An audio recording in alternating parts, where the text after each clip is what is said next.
Hey everyone, I'm back with another PvE replay today. I want to talk about something that is pretty important for every player, which is gold farming. And by that I mean really effective gold farming. And I think Guns of Liar is probably the map to aim for if you want to get as much gold as possible without investing too much time.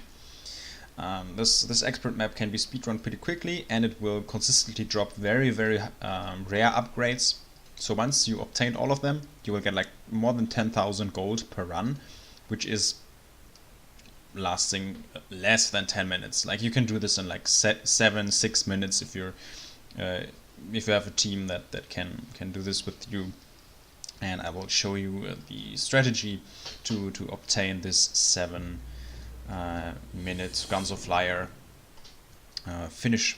Like we've seen the insane 4 minute run, but I think it's very hard to reproduce that consistently. If you do like some errors and all that, that could really delay or completely mess up the strategy. So let's see how to get a very consistent way of doing this map. So we started with Power Well by the Shadow player over here. Dread Charger goes for a Power Well here. Second Power Well getting picked up by like I Am Legend, who's the one who sent this replay to me. And yeah, we see a Mortar Tower going in, deflecting the Twilight Fighters here. Yeah, Mortar Tower very effective building. And the Dread Charger also starts running away again. So this is the classic strategy decomposer and power funneling, which means like the fire player will sacrifice a lot of units here into the decomposer, so 60% of the power invested into the units will flow into the pool of I Am Legend here, so he will be faster in terms of clearing. I will focus on the upper side right now on this replay so we can see like everything that happens over here. Decomposing being done, and yeah, power wells picked up by the fire player here to help with that. Dread Charger going for this, and here's a pretty nice trick. You walk up to this position here, kill the Dread Charger immediately, and these guys will reset because they're not in the aggro range of the power well. So this is a very effective way of obtaining this position without fighting at all. Okay, there we go. The Embalmer's Shrine being built up to prepare for Shadow Phoenixes, and Tier 2 also being built up, Shadow as well in the meantime. And this side is doing a pretty similar strategy. So, Mortar Tower being built up. I mean, the attack waves are getting stronger and stronger, so a little bit more defensive resources need to be invested here, and not everything is ending up in this decomposer. The resource boosters increasing the power gain, like 7 power wells with resource, or 6 power wells with resource booster grant a lot. Just make sure that you don't build this one right over here, so you don't pull up the entire camp here. I think for now this means that, yeah, okay, there's the next thing happening. Furnace of Flesh. Pretty easy thing of getting a good amount of void return because all these guys are dying at the wall over here, so it's very easy to get them into the radius of the Furnace of Flesh. Very effective strategy here because you don't have to do like Coldest Master sacrificing or binding any power. And yeah, this is granting the void return to get the power for 3 Shadow Phoenixes. So the Dread Charger following them to pretty much pick up the upcoming orb here later on. But for now, these guys are crashing in. Embalmer's Shrine making sure that they also revive, and yeah, this is a pretty clean wipe out here for this position. All Phoenixes are coming back. They will probably gonna help up defending this wall later on, while the Dread Charger will be here to pick up the position. As you can see, we are 4 minutes into the game, so picking up this power well is not worth it anymore. You only want to go for the orb. Shadow Phoenixes here heading up to this position, and yeah, Frost frost being placed here. As you can see, this is a lot less dependent on your teammates and all that stuff, so it's easier to perform, even though sure it is slower than the 4-minute run that I've shown on my channel as well. But for gold farming, I think you want consistency, and I think this is a strategy that is somewhat easy to reproduce once you manage to sort of get a little practice with it. So construction hut being built up, this will be pretty important because the main strategy that I will show soon will rely on that. So yeah, there you go, more sacrifices into this decomposer, and yeah, and my monuments being built up to get easy access for tier 4 on this side. In the meantime, we see a pretty big defense of mortar towers on the bottom side, but yeah, as I said, we'll focus on that part over here. So the MM monument is getting up over here. World Breaker gun, another World Breaker gun, very powerful building with a very long ranged ability. So let's see, we're probably waiting for another one, or do we? Let's see. Yeah, there we go. Third World Breaker gun. Construction hut being destroyed again because it will refund the power, and you don't want to build up any buildings after that happens.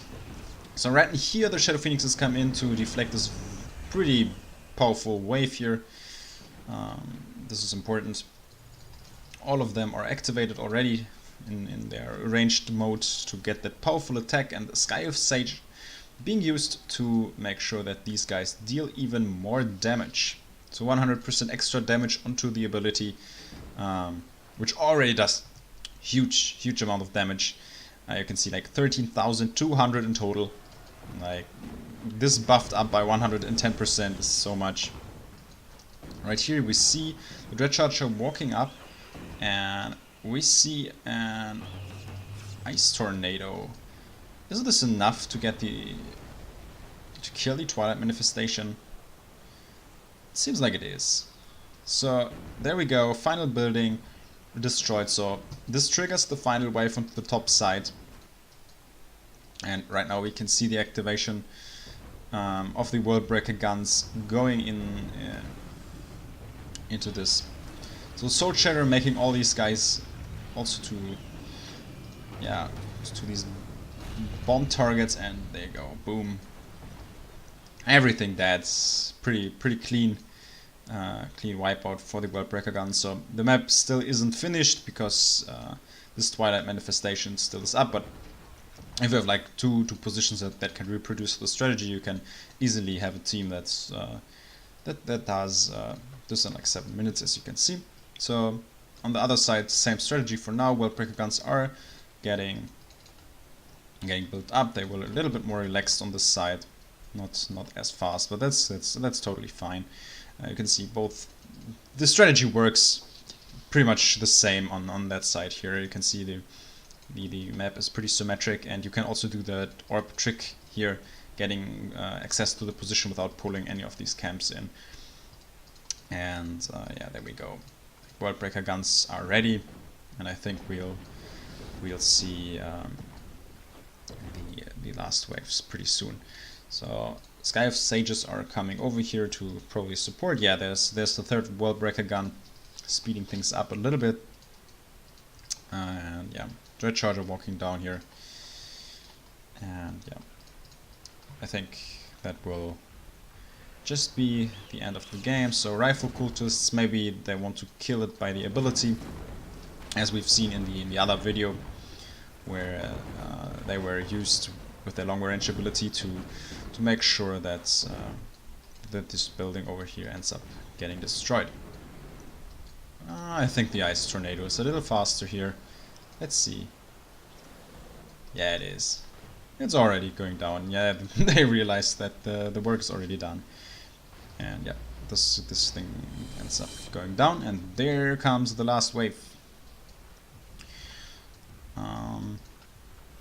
I think it should be good to trigger this before the first major assault also comes in, because that would make things a little harder, but it should be fine anyways. So, where is the word breaker gun? There it comes! Boom! And the third one, I think you need 3. Or maybe not, I think that should be also enough. And the replays ended, so that is a pretty consistent way on how to do this map run here. Before the first major attack comes in, and you also circumvent all the unnecessary pickups. I think on this side, on the bottom side, you may be a little slower because you need to clear up 1 additional camp to get your 4 presence, as only 1 MA monument is allowed. So, and this may cost a little time, but I think with Shadow Phoenix is clearing out that camp, I think it was that one over here, if you can see that on the right side here, that should be completely fine. So yeah, if you want to farm gold, I think this is the most effective way of doing this. You can get like 50,000 gold, I think even more, like 100,000 gold in 1 hour if you do this consistently over and over and over again. Once you practice the strategy, I think it will be pretty easy to execute it. So, and first of all, thanks for sharing here at I Am Legend, who gave me this replay to show a pretty common way of solving this expert map pretty smoothly in a pretty short amount of time. And I think that can be really done by everyone once you obtained the cards that are necessary to do so. So yeah, thanks for watching and see you in the next video.